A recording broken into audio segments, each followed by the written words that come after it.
Nobody knew why Caleb stayed. Year after year, as the fields dried and the winds grew more vicious, as younger farmers packed up and left for the cities, Caleb Turner stayed rooted to the dust-choked soil of Haven Hollow.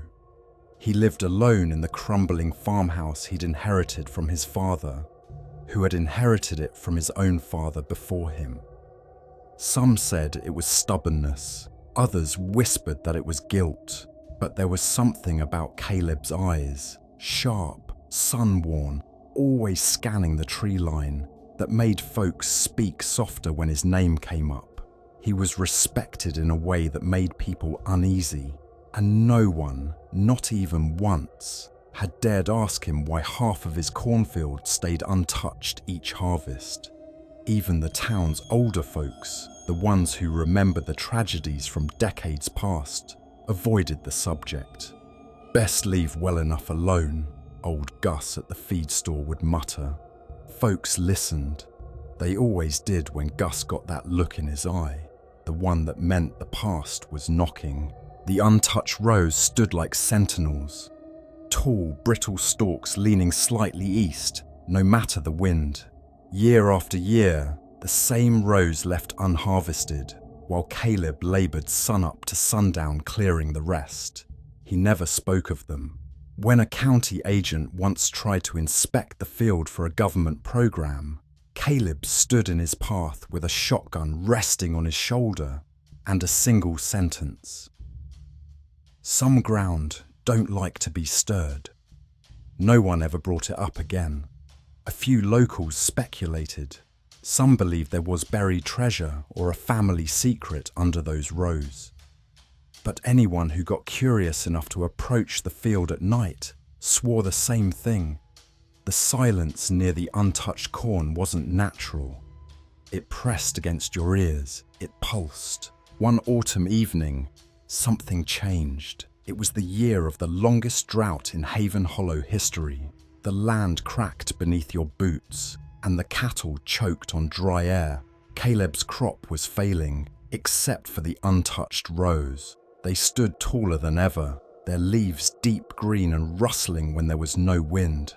That night, neighbours reported hearing something from Caleb's land.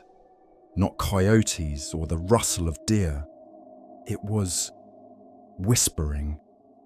Low, constant, like dozens of voices murmuring secrets through dry mouths. Some thought it was a radio. Others thought it was grief finally driving Caleb mad. And those who lived closest swore they saw figures walking between the stalks. Tall, thin shapes that never quite turned their heads, but always seemed to be watching. The sheriff dismissed it. "Heat plays tricks on tired minds," he said. But deep down, even he avoided driving that road at night. Then came the scream. 2 days later, a teenage drifter named Benny was found running down the county road, eyes wide, covered in cuts. He babbled about the watchers and hands in the corn. He'd been looking for scrap to steal, snuck onto Caleb's property, and wandered too close to the untouched rows. "They're not just plants," he screamed. "They move. They talk to you. They know your name." The sheriff humoured him, called his mother, and chalked it up to heat stroke and teenage stupidity. Caleb never spoke of the incident, but that night he burned something behind the barn. The air smelled like rot and copper for days. Later, Benny refused to leave his room. He taped over the windows and covered the floor with salt. When asked why, he only said, "They look through reflections, through cracks. They remember faces." He vanished 2 weeks later. His bedroom door was still locked from the inside. Local gossip quieted after that. No one visited Caleb anymore. Even deliveries from town were left at the fence. And still, each season, the untouched rows grew lusher, darker. Birds refused to land on them.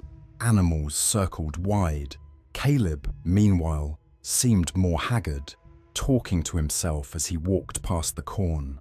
He placed mirrors along the edges of the field, old, cracked mirrors. Some say it was superstition. Others swear they saw reflections move differently than the man walking by. Sometimes, late at night, figures flickered in the glass, tall, human-like shapes swaying with the stalks. At one point, Caleb started posting handwritten signs nailed to trees. "Do not enter, not yours, not mine." Children dared each other to steal one. One did, and disappeared by the next sunrise. Caleb started digging, not in the unharvested rows, but around them. Deep, narrow trenches, as if trying to trap something in or out. A passing hiker found him one morning, covered in dirt, mumbling about roots that shouldn't be alive, roots that bled when cut. That pulsed. He told her to leave, said if she looked long enough, the stalks would open their mouths. "They feed off what we bury," he muttered. "Not the dead, the forgotten." By now, Caleb's face was nearly unrecognizable. Sunken eyes, cracked lips, hands calloused like bark, but his gaze held clarity, a terrible, urgent clarity, like a man who'd seen behind the curtain and couldn't look away. Storms came that spring, violent, howling, unnatural.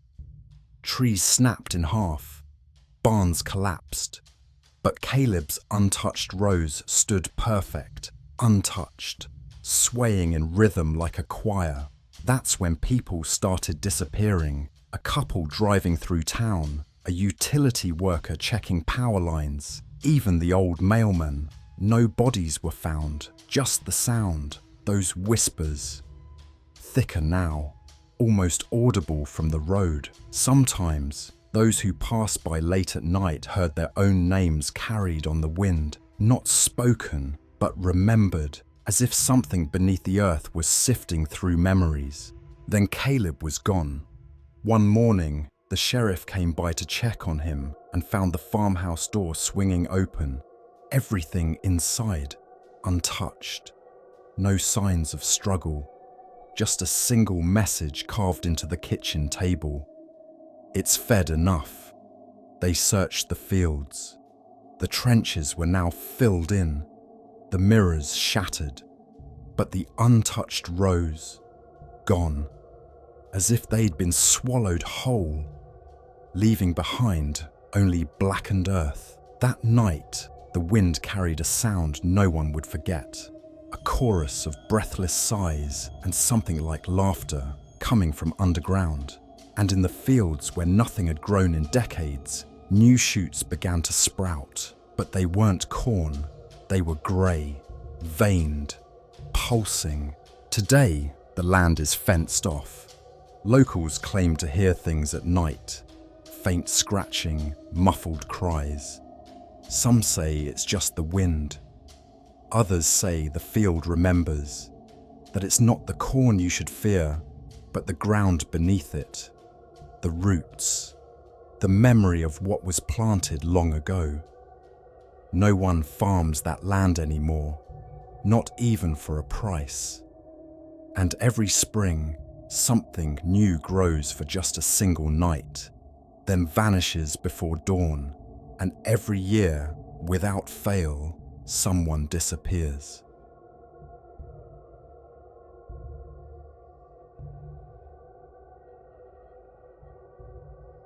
It was during a season when the soil should have sung with the promise of spring that Elias Granger noticed something wasn't right. His farm, nestled between the rusting edges of Dry Hollow and the misty woods beyond, had always been quiet, peaceful. But in March of 1987, it turned eerily still.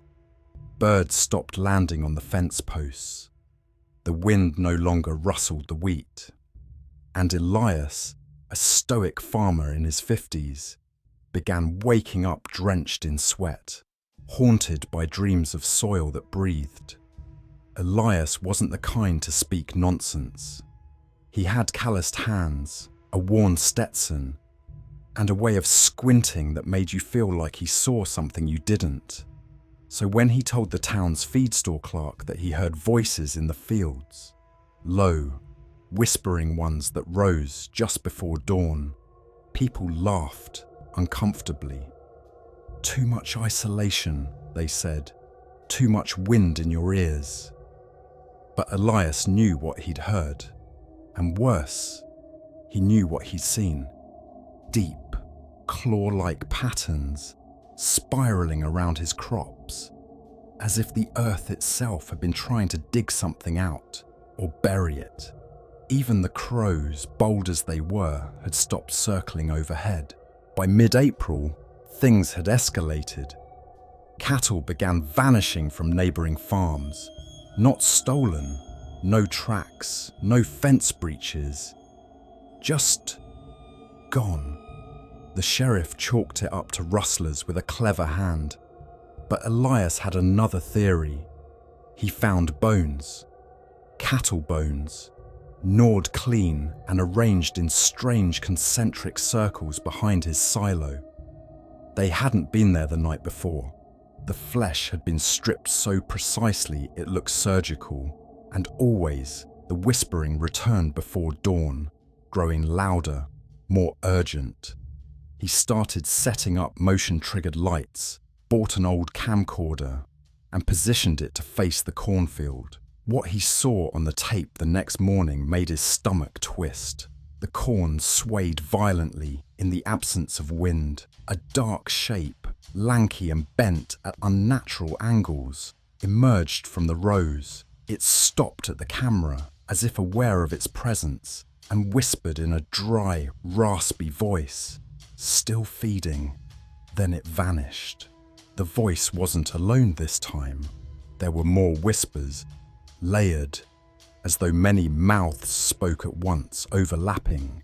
Elias tried to show the tape to the sheriff, but the footage had turned to static. The audio was gone, just white noise and the faint echo of something like chewing. Frustrated, Elias doubled down on protecting his land. He dug trenches, hung talismans from the trees, old symbols passed down from his grandfather who once claimed the land was unsettled. One night, while walking the fence line with his shotgun, Elias stepped into a soft patch of earth. Not mud, more like flesh. It pulsed beneath his boot. Startled, he jumped back and watched, horrified, as the patch slowly sank into itself, like a mouth closing. He didn't sleep that night. He just sat on his porch, staring at the fields that no longer felt like his. His dog, Jasper, refused to leave the porch, growling into the fields, hackles raised, as if seeing something Elias couldn't. Then came the scarecrows. Elias had never used them, never needed to. But one morning in May, 3 of them stood in his field, arms outstretched, heads drooped. He assumed it was some sick prank, but when he approached them, he realized they weren't made of straw. They were stitched together from skin, burlap, and bones. Human bones. They stank of death and rot, but the smell was old, as if they'd been dead for years. One wore a wedding ring. The sheriff's deputy pulled Elias aside. "You're not the first," he whispered. "Back in '64, there was another farmer. Same land. He disappeared, said the earth was whispering to him, said something ancient lived beneath." Elias pressed for more, but the deputy refused, told him to move. "This land feeds on the lonely," he muttered before leaving. Elias tried to find records of this farmer, but there were none. No name, no family, as if he had been erased. Elias couldn't leave. The land was all he had. So he started talking back to the whispers. He'd walk into the fields and scream at the voices, daring them, mocking them. For days, nothing happened. Until the night the sky turned the colour of ash. A low hum filled the air, like 1,000 mouths vibrating beneath the soil. The crops twisted unnaturally, curling in on themselves. And then it rose, taller than a man, draped in roots, its eyes hollow, mouth a never-ending maw of soil and rot. Elias fired his shotgun, but the shells sank into it like pebbles in a swamp. It didn't flinch. It didn't bleed. It just stared at him with a hunger that reached beyond flesh, into the soul. Then it spoke again. "You tilled me. You fed me. Now you become me." He ran, through the house, up the stairs, into the attic where his grandfather had kept his old journals. Pages scattered, the ink bleeding. But one phrase, clear as day. It doesn't want you to leave, it wants you to join. Elias realized then, this wasn't just some ancient creature, it was the land itself. Hungry, ancient, cursed. He poured gasoline along the house's foundation, lit a match. Flames swallowed the old farmhouse. As he stood watching, tears in his eyes, the field screamed. Not metaphorically, screamed. A sound so full of anguish and rage it cracked the windows of the neighbor's barn 3 miles away. And beneath that scream, a voice, his grandfather's, echoed faintly. "The soil remembers." Authorities found Elias wandering down the highway at dawn, barefoot, covered in soot. He was taken to a facility upstate. Never spoke again, except for one thing, repeated over and over when left alone. The earth remembers. It never forgives. The land was sold at auction. New owners came, planted new crops, built a new house. Within a year, they vanished. No sign of struggle, just the same concentric bone circles behind the barn. Their dog was found days later, whimpering in a storm drain, eyes white with terror. And if you drive by Dry Hollow today, you might notice the wheat doesn't sway with the wind. It sways on its own, like it's breathing, listening, waiting. Sometimes, at dusk, people say they see someone standing in the fields. A man in a worn Stetson, still watching, still listening, still warning.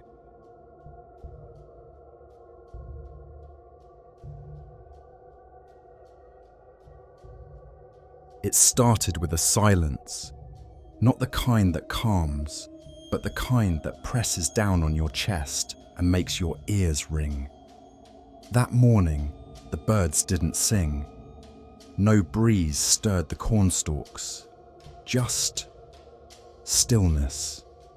Thomas Greaves, a 54-year-old farmer in rural Nebraska, knew his land like the lines on his palm. And that morning, something was wrong. He stood at the edge of his field, boots dug into the dry soil, staring into rows of corn that seemed off. Not sick, not dying, but too tall, too stiff, almost statuesque. And the air around them, it smelled like iron, a coppery tang, faint but ever present. He narrowed his eyes, muttering, "Something ain't right." He called out for his dog, Benny, but the mutt didn't come running.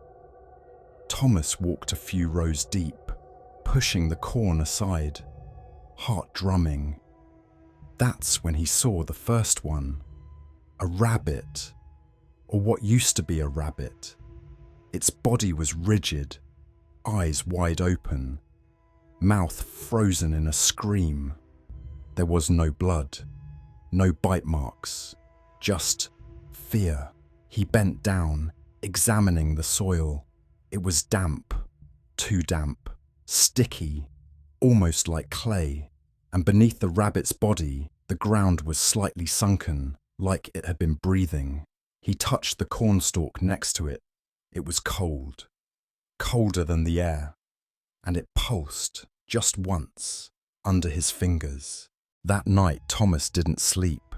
Benny never came back, and the barn door, though he swore he locked it, swung open with the wind.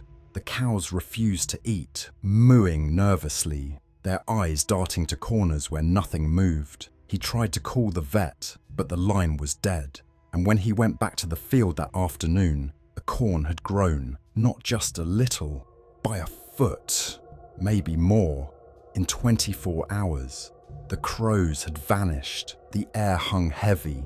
That's when he found the hole, about the size of a manhole cover, between the rows, perfectly round, impossibly smooth.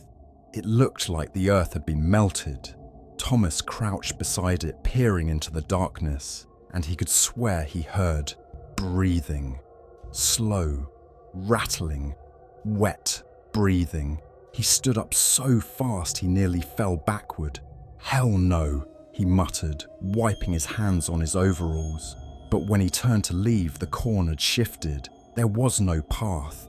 The rows twisted, curled in on themselves. He ran. He didn't find the exit. The field let him out only when the sun touched the horizon. His boots were caked in black mud, though he hadn't remembered stepping in any. His shirt clung to his back with sweat, and his hands trembled as he fumbled for the house keys. That night, he didn't eat. He didn't even drink. He just sat on the porch and listened to the slow, rhythmic rustle of the corn. For 3 days, Thomas didn't go back into the field. He stayed on the porch with a shotgun across his knees and a bottle of bourbon by his boot. He watched the corn grow higher, thicker, darker. At night, he saw shapes move between the stalks, tall, thin figures that didn't walk so much as glide. And every morning, another animal turned up dead. No wounds, just the same frozen terror. He told Sheriff Danner, told him everything, the hole, the breathing, the dead things. The sheriff gave him a long look and said, "Tom, maybe it's just stress. You've been alone out here too long." Thomas didn't argue, but that night he heard his tractor start up by itself. No keys in the ignition. The headlights blinked once, then went dead. And in the beam of his porch light, he saw Benny, or what was left of him, upright, eyes glassy, neck twisted all wrong, still wearing his old red collar. He fired the shotgun. The blast echoed into the night, but Benny didn't move. Then slowly, he turned and walked back into the corn. Not a single stalk rustled. The next morning, the corn turned black. Not just the husks, but the stalks, the leaves, even the soil. And the hole, it was gone. Filled in, smoothed over like it had never existed. But Thomas could still hear it breathing, now beneath the whole field. He packed up, threw everything in his truck, didn't even bother locking the house. But the engine wouldn't start, not even a click. And the sky, it was wrong. The clouds didn't move. Birds flew in circles and never left the air above his field. He tried to walk out through the backwoods, but after 3 hours of hiking, he came out back at his porch. The mailbox flag was up. He hadn't put it there. Inside was a note, written in red crayon. "We're not done yet." That night the wind came, not from the sky, but from the field. A deep, warm exhale that carried whispers, words he didn't understand, and laughter, cold, childish laughter that echoed off the silo walls. Thomas stopped sleeping. He nailed the windows shut, boarded the doors, burned sage, read from his Bible, but nothing kept it out. Every night the corn pressed closer to the house. He could hear the stalks brushing the siding, the sound like fingernails on metal. One night he woke up to find dirt on his sheets, fresh soil, thick and black, and his feet, they were stained. He checked the floor, no footprints, but his boots were wet. In the hallway, he found corn silk tangled in the rug. When he looked in the mirror, something looked back that wasn't quite him. Eyes darker, skin paler, and something behind his shoulder, just out of frame. He smashed the mirror. The shards wriggled like worms. He heard scratching from the attic. Climbing the stairs, shotgun in hand, he opened the door to find dozens of children's drawings pinned to the rafters. Stick figures in cornfields, stick figures with missing heads. And in the center, a red spiral. Thomas decided to burn it. The whole field. He soaked the edges in gasoline, lit a match, and threw it in. The fire caught, roared, and then vanished. Swallowed, as if the corn drank it in. No smoke, no flame, just silence again. Then the earth groaned. A low, rumbling moan that shook the house, cracked the porch, shattered every window. And from the field, something rose. Not a creature, a shape. Towering, root-covered, shaped like a man, but wrong. Its head was a bundle of husks, its arms like tree branches, and where its heart should have been, there was a single pulsing red kernel. Thomas ran like hell. But the ground pulled at him. Vines wrapped his ankles. Soil sucked at his boots. He fell, crawled, screamed. The last thing he saw was that red kernel opening like an eye. And then, darkness. Weeks later, Sheriff Danner found the house empty. No sign of Thomas, no footprints, just corn. Corn everywhere, even growing in the kitchen tiles. On the mirror in the bathroom, written in smudged dirt were the words, "The field is hungry."